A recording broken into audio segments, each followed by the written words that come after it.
adik-adik nak ikut cakap bahasa Indonesia? Ibu ayah, packing baju dia, hantar Indonesia sekarang. Maknanya cikgu itu menghina bahasa Indonesia. Kenapa cikgu tidak menghina bahasa Inggris?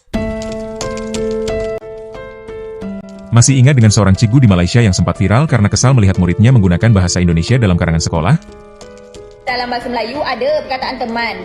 Tapi penggunaan yang lebih sesuai adalah kawan. Kami pergi bersekolah bersama kawan-kawan, bersama rakan-rakan, ni bersama teman-teman. Nampak sangatlah dia memang guna bahasa Indonesia. Banyak yang cikgu jumpa dalam kalangan awak ni. Apa? Kurang-kurang sikit tengok konten Indonesia tu. Jangan terbawa-bawa dalam cerita awak tu dengan bahasa Indonesia, salah. Waduh, pecah nggak itu? Kini muncul lagi pernyataan serupa dari seorang cikgu lain yang kembali memicu perdebatan di media sosial. Dalam video yang beredar, cikgu tersebut mengeluhkan kebiasaan sebagian anak-anak Malaysia yang dinilai lebih sering menggunakan istilah dan gaya bahasa Indonesia dalam percakapan sehari-hari dibandingkan bahasa Melayu baku. Bahkan ia menyarankan para orang tua untuk mengemas pakaian anak-anak dan menghantar mereka ke Indonesia jika lebih suka menggunakan bahasa Indonesia. Kuatkan volume, ibu ayah boleh packing baju dia, bungkus-bungkus baju dia, bungkus seluar dia, tudung dia, semualah keperluan pakaian dia. Lepas ni kita hantar dia pergi Indonesia. Sebab dia tak nak jadi orang Malaysia. Dia sibuk sangat nak cakap bahasa Indon semangka, enak banget. Dia sibuk sangat. Esok kumpulkan semua, esok dekat LA, kita naikkan dia kapal terbang pergi Indonesia. Dia sibuk sangat nak cakap bahasa-bahasa bukan bahasa dia. Bahasa dia sepatutnya bahasa Malaysia. Dia kena cakap betul-betul. Saya nak tembikai. Sedapnya. Hari ni saya letih. Tak ada. Dia tak cakap. Capek banget. Saya mau semangka. Kalau macam tu kita packing baju dia. Kita bungkus baju dia semua. Esok kita hantar dia pergi Indonesia. Tak payah balik-balik rumah dah. Tak payah duduk dengan ibu ayah dah. Tak payah. Suka cakap bahasa Indonesia kan? Tak suka cakap bahasa Malaysia kan? Tak payah duduk Malaysia dah. Saya dulu pun suka tengok cerita Nabila. Nabila takut. Ya Allah, Nabila takut. Ketika sehat, ingatlah pada Allah. Ketika sakit, ingatlah pada Allah. Tapi tak ada pula cakap bahasa Indonesia. Elok dia ni sampai besar cakap bahasa Malaysia. Kenapa adik-adik nak ikut cakap bahasa Indonesia? Ibu ayah, packing baju dia, hantar Indonesia sekarang. Okey? Pernyataan itu langsung menuai berbagai reaksi dari netizen, termasuk seorang TikToker asal Indonesia yang merasa heran dengan cara berpikir tersebut. Menurutnya, kemampuan anak-anak menguasai lebih dari satu bahasa justru merupakan hal positif, bukan sesuatu yang perlu dipermasalahkan. Ia mengatakan bahwa di era digital saat ini, anak-anak sangat mudah terpapar berbagai bahasa melalui internet, film, lagu, hingga media sosial. Karena itu, wajar jika mereka mengenal kosakata Indonesia, Inggris, atau bahasa lain di luar bahasa Melayu. TikToker tersebut juga mempertanyakan mengapa penggunaan bahasa Indonesia sering dianggap masalah, sementara penggunaan bahasa Inggris justru dianggap biasa bahkan dibanggakan. Padahal keduanya sama-sama bahasa asing di luar bahasa Melayu standar yang digunakan di Malaysia. Hai cikgu, Assalamualaikum. Okey, cikgu.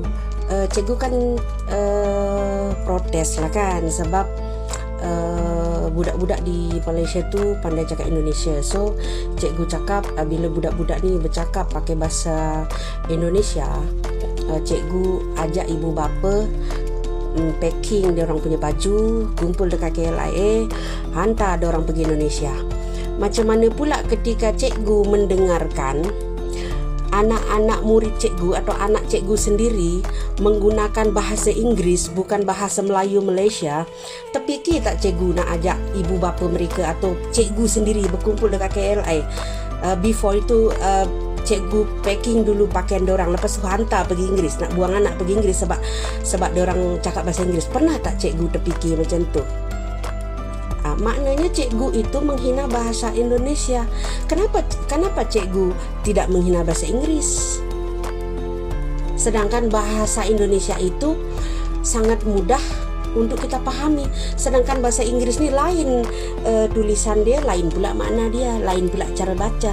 Kenapa mesti mempermasalahkan? Bukankah bagus anak-anak kita itu bisa berbagai macam bahasa, terutama bahasa Indonesia atau bahasa Inggris? Nah, yang jadi pertanyaan saya sama cikgu nih, kenapa tak packing baju anaknya cikgu ketika cikgu mendengar atau cikgu sendiri mengajarkan budak-budak itu atau anak cikgu sendiri menggunakan bahasa Inggris? Dengan nada sindiran, ia pun menantang balik pernyataan cikgu tersebut.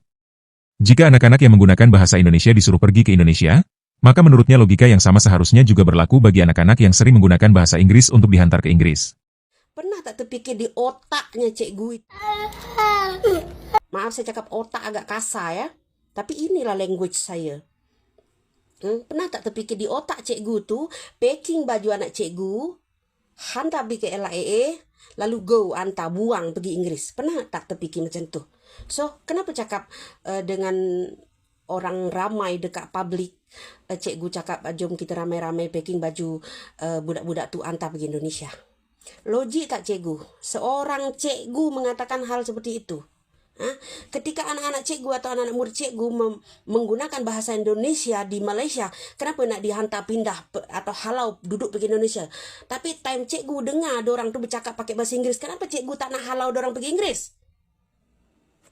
Mindset cikgu ada dekat dengkul. Ibu Malaysia? Iya. Ayah Malaysia? Iya. Kamu Indonesia? Hah? Kamu Indonesia? Iya. Oh, Iya dong. Iya dong guys. Berat juga nih. Perdebatan ini akhirnya memunculkan diskusi yang lebih luas di media sosial tentang pengaruh budaya digital, kedekatan bahasa Indonesia dan Melayu, hingga pentingnya kemampuan multilingual bagi generasi muda di Asia Tenggara.